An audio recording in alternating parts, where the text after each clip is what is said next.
টুকটাক রান্নার ভিডিও আপনাদের সাথে শেয়ার করতে বা মানহাইন টিচার কী করছে শেয়ার করতে ভালো লাগে। ওরা বোবা মিল্ক শেক বানাচ্ছে, তো দুজনে মিলে কি কি করছে সেটাই আমি আপনাদেরকে দেখাবো। আর ভাই বোন মানে আজকে কয়দিন থেকে বানাবে বানাবে করে ওরা টাইম করতে পারছিল না, দেন আজকে টাইম পেলো বানালো। আর এটাতে ওরা আইসক্রিম মিল্ক চকলেট সব কিছু দিয়েছে, সেটা আমি আর আপনাদের সাথে শেয়ার করলাম না।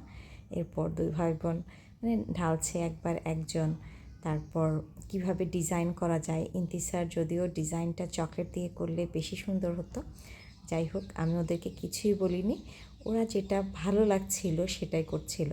আসলে আমার মনে হয় যে বাচ্চাদেরকে ছাড় দেওয়া উচিত, বাচ্চাদেরকে স্পেস দেওয়া দরকার, যাতে ওরা নিজের মতো করে কিছু করতে পারে, চিন্তা করতে পারে। সেখানে হয়তো আমরা প্যারেন্টসরা হেল্প করতে পারি যে এটা করলে ভালো হবে, এটা করলে ভালো হবে না।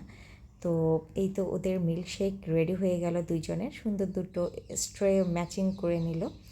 আর এটা খেতেও বেশ মজা হয়েছে। বোবারটা মানহা নিজে বানিয়েছে, সেটার ভিডিও আপনার সাথে শেয়ার করব।